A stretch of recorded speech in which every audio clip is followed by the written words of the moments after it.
Welcome to Regulatory Joe. I'm Joe Boyle, the President of Regulatory Solutions here at Penstock, and in today's episode, we'll be talking about Healthcare.gov and annual changes that will impact you.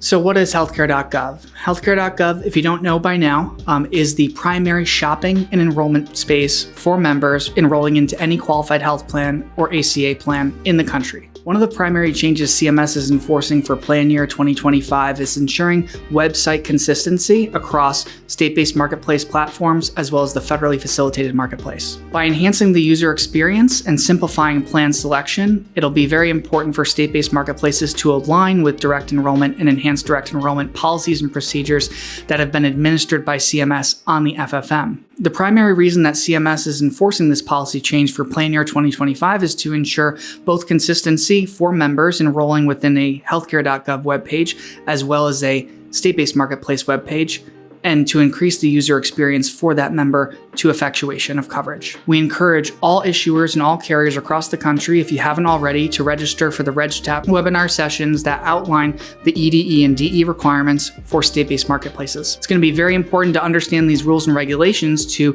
number one, see what CMS has changed on the website and administer the changes accordingly to your landing pages yourself. See what's changing with the enrollment and eligibility application and making necessary changes with your enrollment and billing partners for the SBM. And also ensuring and testing your user experience so that your plans are displaying accurately, timely, and compliantly with the benefits that you intend to offer for plan year 2025 per CMS testing standards. A lot has changed this year with how CMS has updated the MPMS process with how plans are tested and displayed, as well as how state-based marketplaces test and produce their shopping environments for members. Ensuring that these websites align and are synchronous will be critical to the delivery of your 11/1 enrollment and 1/1 effective date coverage. Similarly, there was an emphasis this year on simplifying plan selection. So in addition to aligning the web pages to CMS standards, regardless of the type of exchange you participate in, understanding that members for the first year ever will have less plans to choose from. When CMS released the latest MBPP for plan year 2025, there was a heavy emphasis on simplifying plan selection.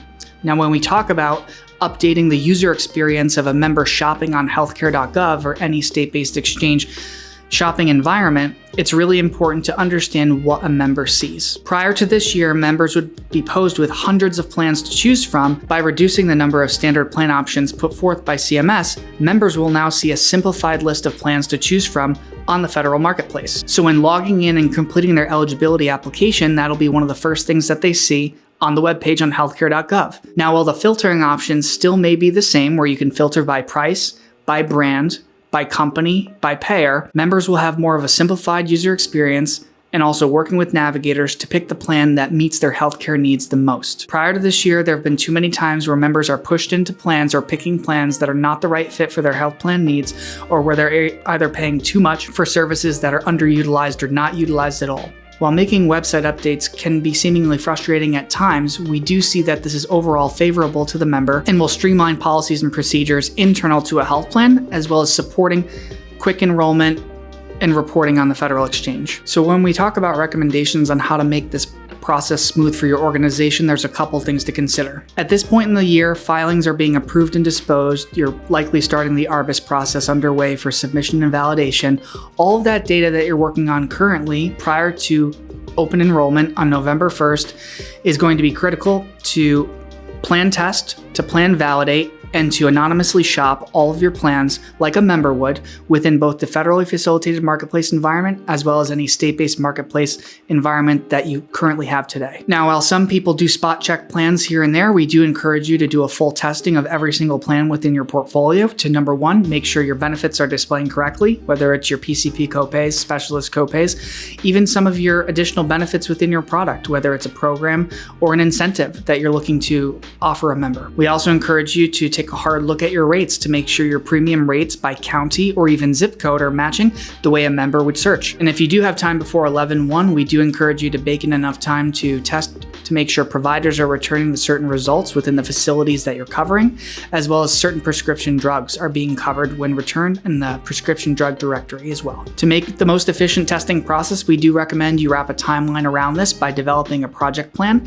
The beauty of developing a project plan this year will be this is an annual process and it'll be repeatable in the same time period next year, the following year, and the following year after. And the really tricky part about Healthcare.gov is in this transitionary period of the fall between your data being disposed with the state divisions of insurance, CMS, and then going live on Healthcare.gov is the certification and approval process.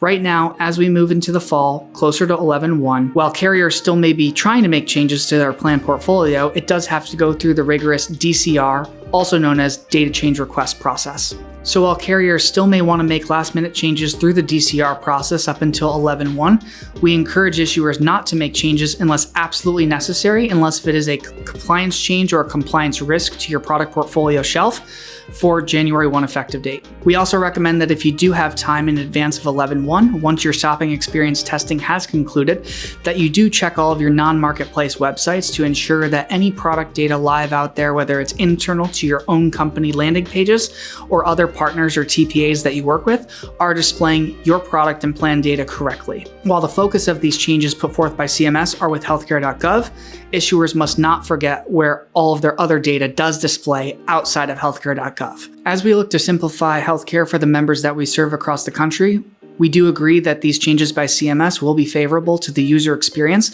of enrolling into a qualified health plan, and we do expect to see more technical changes on Healthcare.gov next year as well. Thanks again for listening to today's episode. Give us a like, give us a share, and we'll see y'all next time.